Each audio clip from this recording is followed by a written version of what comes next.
कहीं वो लाइजनिंग उजनिंग में कहीं शामिल होते होंगे, या तो कोई मंत्री इनको कहते होंगे कि मैं रिश्वत लेता हूँ, इनको पार्टी ने रिजेक्ट कर दिया। वही पेटपीरी में कभी कभी जब जब पेट पिराता है तब तब कुछ बोलते रहते हैं। आई माई के झुल्ला न मिलाई माई के घंघरी। कभी आईना में अपना मुंह भी खड़ा होके एक बार देख लेना चाहिए। नीतीश कुमार के कोई पसघा में नहीं है तो नीतीश कुमार के लतिया के भारतीय जनता पार्टी में आए थे कहला। नमस्कार, मेरा नाम आलोक है। आप लाइव स्टीज देख रहे हैं।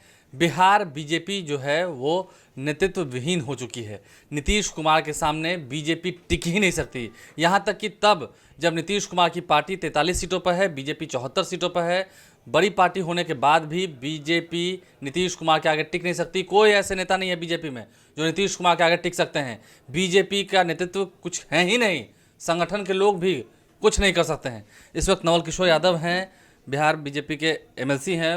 हाल ही में जो नई कोर कमेटी बनी है उसमें भी इनको जगह मिली है। परिषद के उपनेता हैं। आप भी बीजेपी के हैं। जो ये बातें भी मैंने कही हैं वो भी बीजेपी के नेता ज्ञान सिंह ज्ञानू ने कही हैं। नीतीश कुमार के सामने आप लोग टिक नहीं सकते हैं, कोई पैरेलल में खड़ा नहीं हो सकता है। अच्छा, नीतीश कुमार को जब एनडीए ने नेता मान लिया है तो पैरेलल में का माथा काला राना के पैरेलल में खड़ा हो जाए। साझी तो बूझी न बूझी तो साझी ना। इसमें पैरेलल खड़ा होने का कहाँ सवाल उठता है। वो आगे हैं, हम पीछे हैं। वो नेता हैं, हम लोग उनको फॉलो करते हैं। वो सदन का नेता है, इसलिए पैरेलल होने का कहाँ सवाल उठता है। और जो लोग पैरेलल होने की बात कहते हैं वो लड़ाई लगाना चाहते हैं। और हमारी पार्टी का आप जानते हैं कि हम लोग तो जिसके साथ रहते हैं उसके साथ रहते हैं, लड़ते नहीं हैं। नीतीश कुमार नेता हैं एनडीए का, तो नेता हैं, उसमें पैरेलल होने का कहाँ सवाल उठता है। आगे पीछे होने का गंभीर आरोप लगाए हैं ज्ञान सिंह ज्ञानू ने। हम सवालों को आप तक रखते हैं। उन्होंने कहा कि बिहार सरकार के कई मंत्री हैं, खास करके बीजेपी कोटे के। जेडीयू कोटे के तो छोड़ दीजिए, जेडीयू कोटे के मंत्री काफ़ी सलीके से चलते हैं। बीजेपी कोटे के अधिकतर मंत्री हैं, ज़मीन आसमान का फ़र्क है जेडीयू से।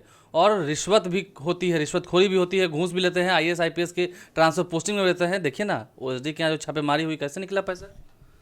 ऐसा है कि ज्ञानू जी के पेटपीरी था मंत्री बनने का, इनको पार्टी ने रिजेक्ट कर दिया।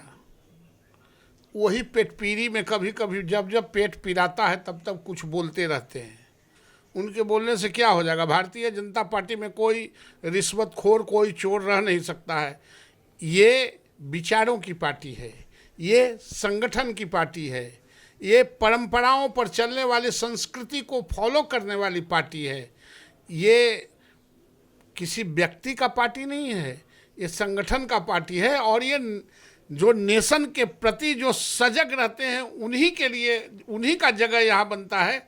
जो व्यक्ति में विश्वास करके चमचागिरी करने वाले लोग हैं वो अलग थलग पड़ जाते हैं। और ज्ञानू जी कहते हैं कि सब चोर है और सब रिश्वतखोरी करता है, तो ज्ञानू जी को ही पता होगा, चूँकि वो नज़दीक रहते हैं। आईएएस आईपीएस के भी कह रहे थे कि हम नज़दीक रहते हैं, मंत्रियों के नज़दीक रहते हैं, तो कहीं वो लाइजनिंग उजनिंग में कहीं शामिल होते होंगे, या तो कोई मंत्री इनको कहते होंगे कि मैं रिश्वत लेता हूँ, या रिश्वत लेने वाले लोगों को लाइजनिंग करते होंगे। कोई मंत्री लेते होंगे तो इनको बताते होंगे निश्चित रूप से। अब तो वही बता सकते हैं, जो मंत्री लेता होगा वो इनको बताता होगा, या तो ये लाइजनिंग करते होंगे।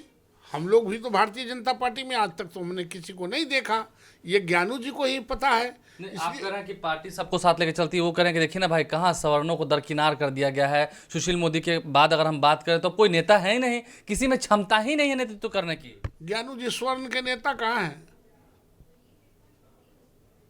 आई माई के झुल्ला न बिलाई माई के घंघरी।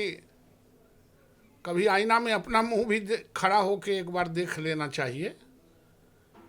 ये पूरा स्वर्ण के नेता हो गए हैं, और सब जो वहाँ बचल है, जो बनल है, वो सब दुर्जन है। यही वो स्वर्ण है।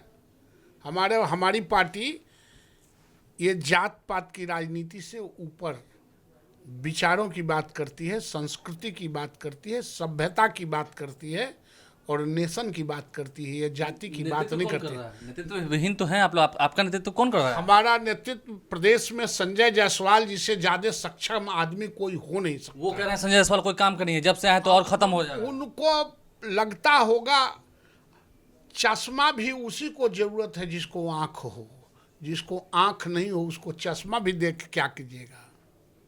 हमको आंख है, हमको चश्मा की भी जरूरत नहीं। संजय जायसवाल से ज़्यादा सजग, संगठन के प्रति गंभीर और अपने संसदीय जीवन में बड़ा अनुभव और जनता के प्रति हमेशा आगे बढ़ चढ़ के काम करने वाला अध्यक्ष हमारे यहाँ हैं और पूरी तरह से संगठन हमारा संतुलित है और हमारे संगठन के सामने इस राज्य में किसी का कोई विषाक्त नहीं है। यानी आपको लगता नहीं है कि हाँ वो बीजेपी के ही विधायक हैं, आपकी ही पार्टी के विधायक हैं, जब वो ऐसा बोल रहे हैं तो विपक्षी खेमा तो खैर मजबूत होगा इन सब बातों को सुनकर? कोई इन लोगों के बात का कोई नोटिस लेने वाला है विपक्षी खेमा का? अब विपक्षी खेमा नोटिस, इनके बात के नोटिस लेके तलवार भांजने लगेगा। इन लोगों को राजनीति में कोई विषाक्त भी है क्या? एक बार अपने से चुनाव लड़के आ जाए ना पार्टी छोड़ के, पता चल जाएगा कितना बड़ा विचारवान है।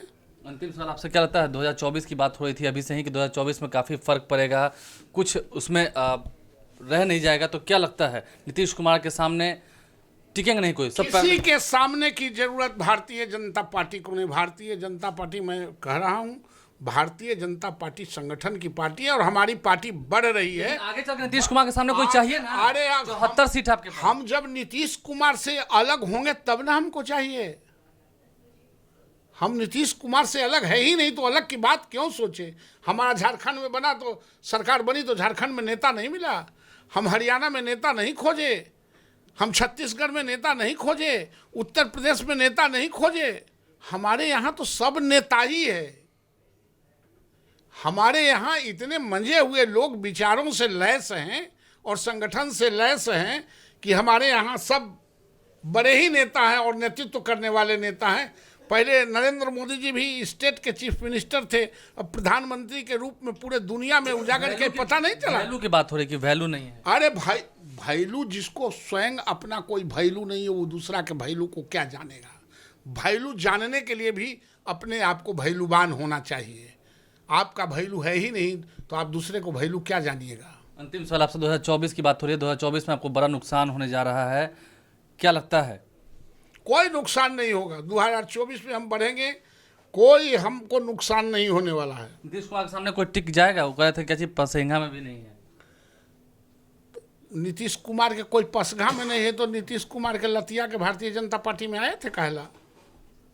नीतीश कुमार के साथ में थे, नीतीश कुमार ने उनको टिकट दिया था, तो नीतीश कुमार के साथ रहते भारतीय जनता पार्टी में आने की जरूरत क्या थी?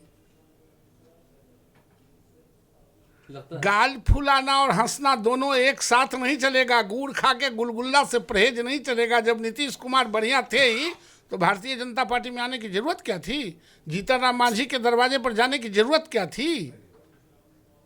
आप रहते वही।